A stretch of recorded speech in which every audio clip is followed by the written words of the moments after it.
Donald Trump is absolutely losing it, folks. And I'm not just talking about he's mentally losing it or he's physically losing it, because obviously both of those things are happening. He's losing it, and by it, I mean his iron grip on Republicans in the House and Senate. Last week, Republicans in both chambers on different issues broke with Trump not once, not twice, not 3 times, but 4 separate times.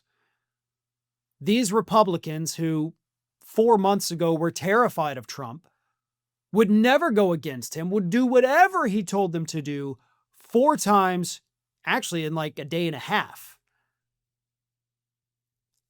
They did it in the Senate on the issue of reining in his war powers so that he cannot just attack whoever the hell he wants all the time. They did it in the Senate with the putting up the plaque honoring the officers who served during the Capitol riot. They did it in the House twice by trying to override his veto. You did have a lot of Republicans join the Democrats. Unfortunately, not enough to get over the threshold, but they did it. You also had Republicans in the House voting to extend the Affordable Care Act subsidies, which Trump did not want to happen. So all of these different things, multiple issues, multiple Republicans saying, no, Donald, I am not going to do what you want me to do. I am, in fact, going to do the opposite. We saw it with the Epstein Files Transparency Act as well. Trump is losing his grip, and he's losing it faster than we had all predicted.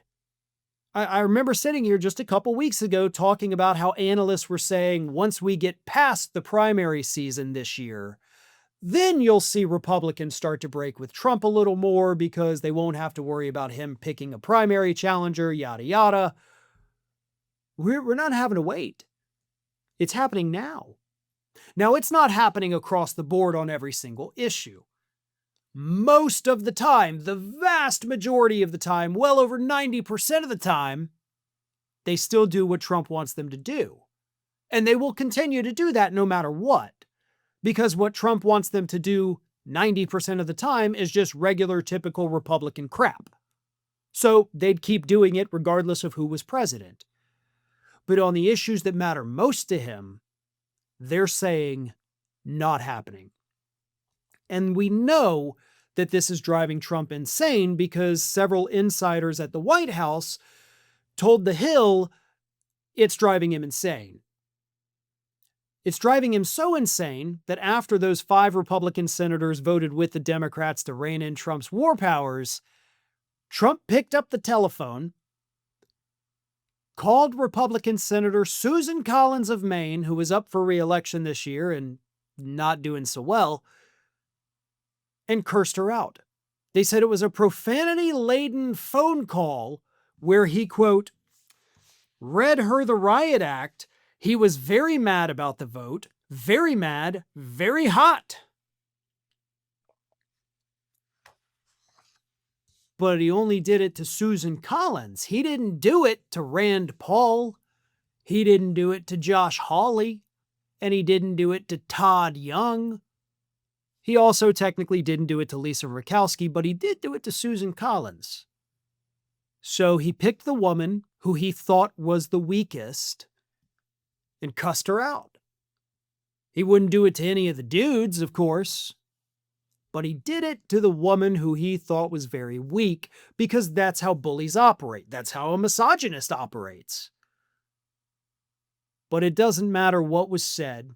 What matters is that it happened. And it happened because Trump is furious. This is a man who sees his power fading.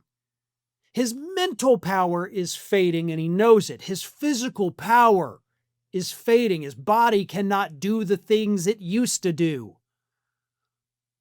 But he still had that political power. The last little bit of him where he could flex. And it's dying. It's dying like his brain is dying. It's dying like his body is dying. Every part of this man is a fraction of what it was just a year ago. Thanks for watching, and if you are not already subscribed to the channel, please do so, and do not forget to like and comment and share widely among your friends.